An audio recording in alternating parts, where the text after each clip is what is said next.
नमस्कार, मैं सुनील डांग। साथियों, आज बात करेंगे स्टैंडिंग कमेटी के गठन को लेकर।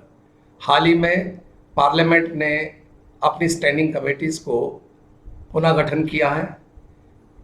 इन 24 कमेटियों में जो अधिकतर चेयरमैन आए हैं उनको पुनः स्थापित किया गया है और इन कमेटियों के आने के बाद में जो राज्यसभा और लोकसभा में इनकी संख्या होगी, आइए उसको पहले देख लेते हैं।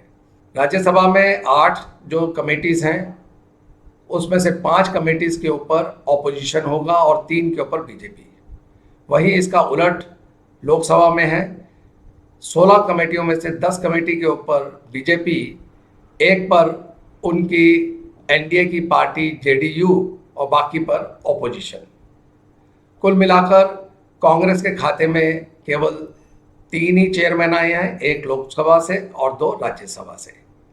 वहीं अनेक क्षेत्रीय पार्टियों को इसमें स्थान मिल गया है। ये वो पार्टियां हैं जो अपने अपने राज्यों में बहुत मजबूत हैं और संख्या के बल पर इनको यह चेयरमैनशिप मिली है। आइए अब चलते हैं इन कमेटी के जो नए अध्यक्ष चुने गए हैं उनके बारे में संक्षिप्त में जानते हैं कि ये लोग कौन हैं जो इन कमेटियों को अपने नेतृत्व में चलाएंगे और सरकार को बताएंगे कि आने वाले समय में किस तरह से नए नियम या कानून बनने चाहिए या इनके जो अपेक्षाएं हैं संसद से वह कैसे पूरी की जाएंगी।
अभी आपने देखा कि जो नए 24 चेयरमैन बने हैं उनसे आने वाले समय में पार्लियामेंट का क्या स्वरूप होगा।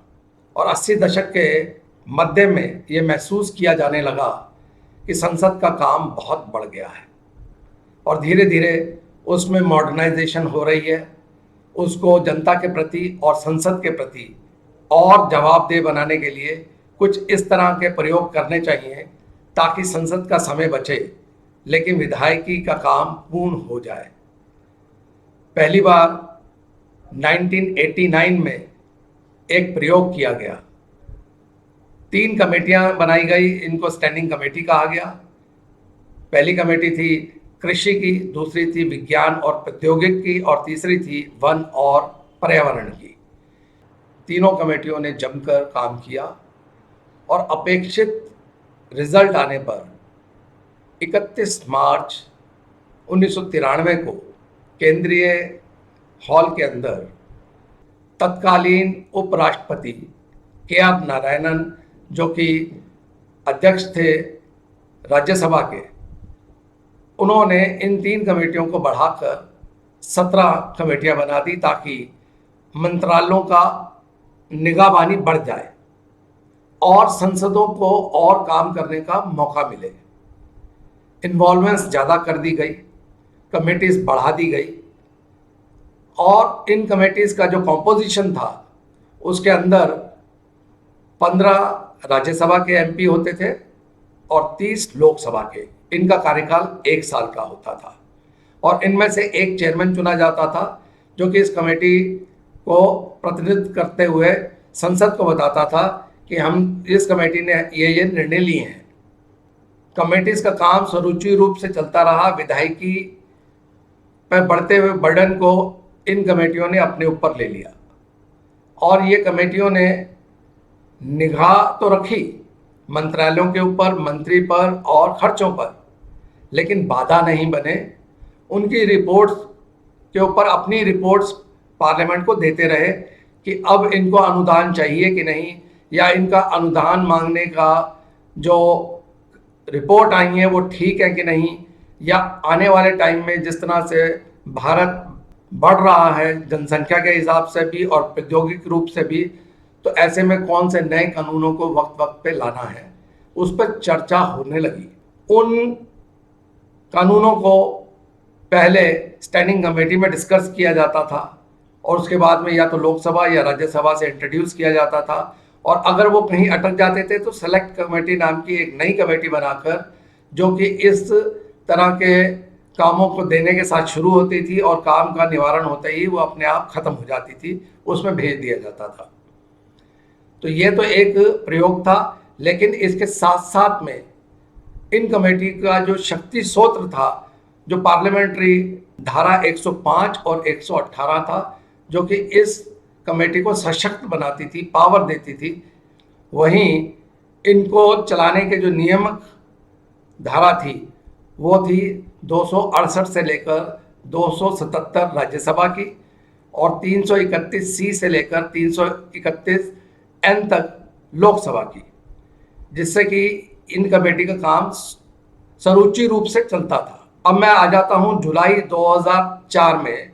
तत्कालीन प्रधानमंत्री डॉक्टर मनमोहन सिंह ने जब देखा कि ये कमेटी एक अच्छा काम कर रही है, तो अब 17 की बजाय 24 कर दिया गया, यानी कि 7 कमेटी और बढ़ा दी। और कॉम्पोजिशन के अंदर थोड़ा सा चेंज लाया गया कि 21 अब लोकसभा के सदस्य होते थे और 10 राज्यसभा के। इनका भी कार्यकाल 1 साल ही होता था। चेयरमैन भी इनमें से एक चुना जाता था। तो मैं आपसे बात कर रहा था स्टैंडिंग कमेटीज की। इन 24 स्टैंडिंग कमेटीज को फर्दर 2 भागों में बांट दिया गया। 8 कमेटीज को चेयरमैन राज्यसभा को दिया गया, जो कि वाइस प्रेसिडेंट ऑफ इंडिया होता है। वो उनके नियंत्रण में रहेंगी, उनके डायरेक्शंस पे काम करेंगी। और 16 कमेटियों को स्पीकर लोकसभा के कंट्रोल में रखा गया कि उनके डायरेक्शन पे वह अपना काम करेंगी। ऐसा क्यों हुआ?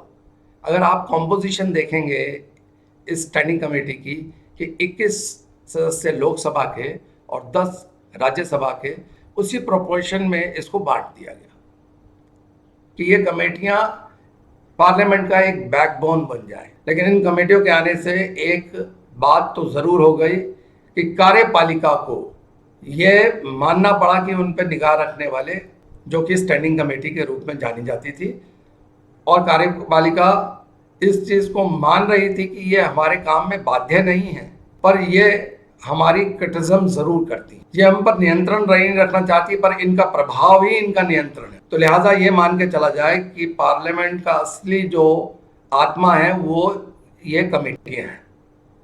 आपको मेरा स्टैंडिंग कमेटी गठन का एपिसोड कैसा लगा? लाइक कीजिएगा, कमेंट कीजिएगा, शेयर कीजिएगा, सब्सक्राइब कीजिएगा, पर बेल आइकॉन दबाना ना भूलिएगा, ताकि मैं जब भी अपना नया अपडेट YouTube पे डालूं तो आपको सूचना मिल जाए। नमस्कार होगा।